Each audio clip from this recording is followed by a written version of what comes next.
everyone, and welcome to Thorough Newspaper Analysis, which is presented to you by Losico. So, today we will be discussing two articles. The first article is from the Indian Express, which is titled as India Does Not Shine When Only Some Gleam. So, this article basically talks about the position of India in the World Happiness Index and that are the Indian citizen happy in the real sense or not. And the second article is from the Hindu, which is titled as A Road to Progress. So this article talks about the dairy sector in the country and how this dairy sector has led to the cooperatives as well as the upliftment of the women at large and how women have been given a better position through the dairy sector in the country. And finally, we have the news in flash column.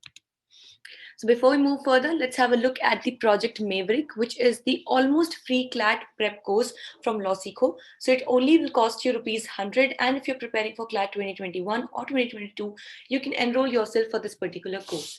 The link to this course is available in the description box below. With this, let's see that what is the multiple choice question from yesterday's discussion.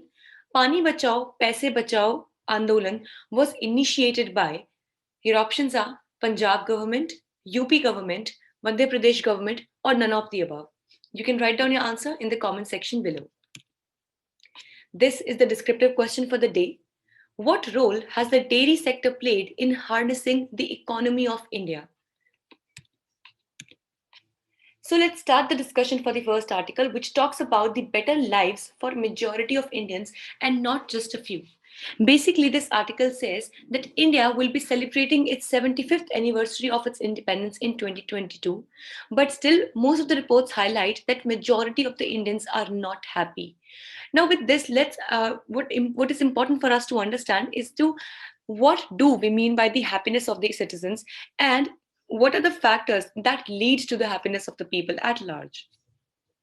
So here, if we try to understand basic infrastructure, per capita income, good economy, education, health, etc., are some parameters which lead to the happiness of the individuals. But in totality, there are various things and factors that come together and play an important role in making the Indians or the people happy at large. So if we talk about the framework, so we need for a new framework. So there is definitely a need for a new framework that would add to the happiness of the people. So, firstly, we need a new framework to measure the factors such as health of the environment, the condition of societies like the public services, etc. And the happiness index missed the point that happiness and well being are always subjective. Now, here, what we need to understand is that both happiness as well as well being are very subjective issues. For example, a person could feel happy even if he is earning 10,000 rupees per month, but other person would not be even happy if he's even if he's earning a lakh rupees per month. So that is why happiness is very subjective. For example, a person eats only one chapati per meal and still he feels that it is enough for his nutritional demand, and thus he feels that his well-being can be achieved in this one chapati itself, whereas other person who gets a lot of better things to eat but still would not be satisfied with what he eats. Thus here we can say that happiness and well-being are very subjective issues, and fairness and trust in others and in institutions contribute greatly to well-being, and that is why how well the institutions are being able to deliver upon various services as well as how much trust we as the consumers have in these institutions also determines that what is the level of well-being in that particular society. So, if we talk about the solution, so local communities should be there to find out their own solutions and with their countries, villages, and towns. Thus, it is said that since the subjects of happiness and well-being are very subjective, so probably there cannot be one jacket formula that can fit all, right? Because maybe the people of India become happier with one particular thing, but maybe the people of Bangladesh would not be happy with that particular thing. So that is why the good and golden solution which has been proposed in this direction is that the local communities, for example, now here the local communities can be broken as a nation as a whole, or maybe different states or different regions, different communities at all. So they should come together and should find their own solutions with their own countries, villages, and towns. And thus, there can definitely be different solutions for different communities. And thus, these communities should definitely move forward with their own solutions, keeping in mind their own aspirations and outlook towards the society and well being. And thus, India needs a vaccine against indifference to the conditions of those less well off. So here what we have to understand here is that we need to address this indifference which is existing. All right, so we need to, the purpose, very purpose of this article also says that the real well-being shall be achieved when not just few people of the society can lead a happy life, rather when the majority of the people can be happy and can achieve well-being in the society, right? So here are some relevant reports that have been quoted in this particular article. For example, the Global Hunger Index of 2021 has placed India at the 94th rank out of 107 countries. And to be, it's a big surprise that India is performing even poorer than countries like Bangladesh and Nepal, which generally are considered to be, way behind the economy of India. But still, in the Global Hunger Index, India is still, performing worse than these countries as well.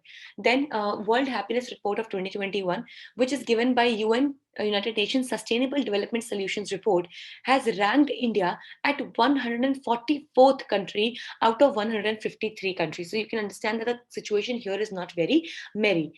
Then, according to the World Bank report, Indian stock markets have rose during the pandemic, which means that the rich have become further richer, and the number of poor, which have the income of $2 or less per day, have increased by 75 million, which is 60% of the global increase in the poverty.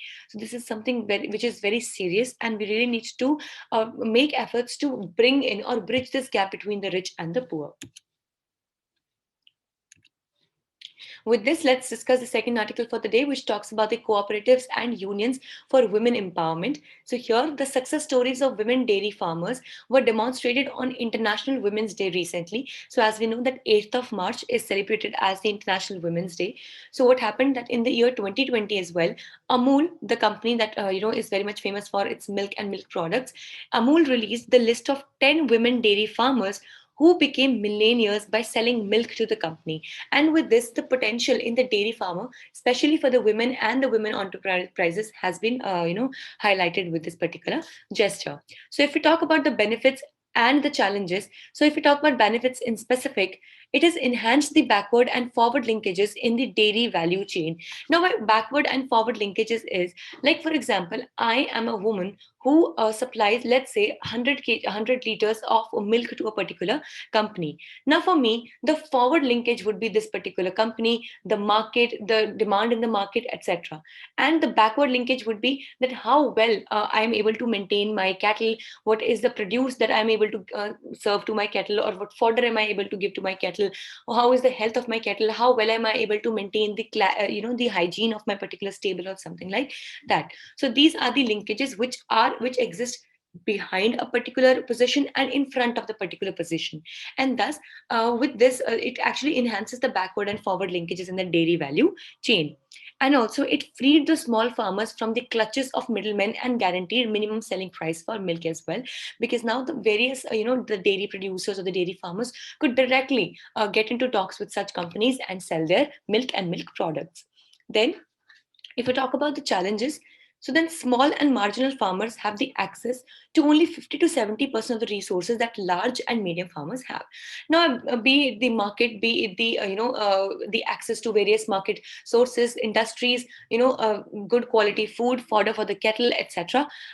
Most of these resources are very easily available to the large and medium farmers, but the small and marginal farmers have only 50 to 70% of these resources, and thus more and more of such resources should be made available to the small and marginal farmers as well, if we really want the upliftment to take place in the real sense.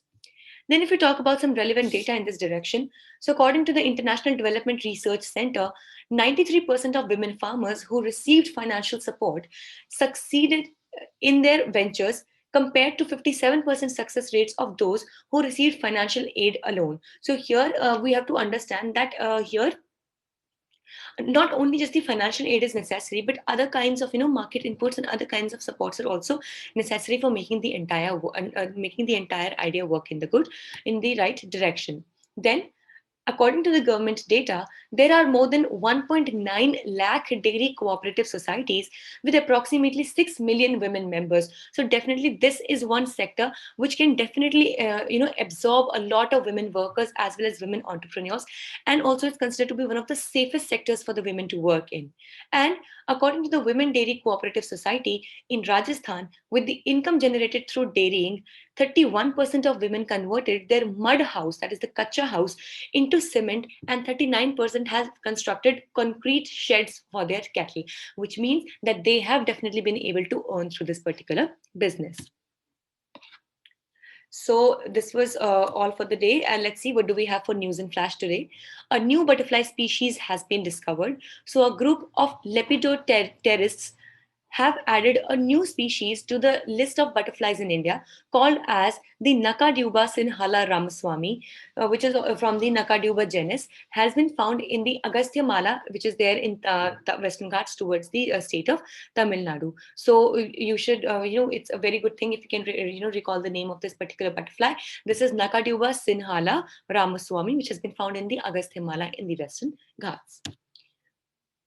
So this was all for the day. We hope it was a good and informative session for you all. Stay tuned with Law Seekho and subscribe to our channels for more such updates on the daily basis. Thank you so much.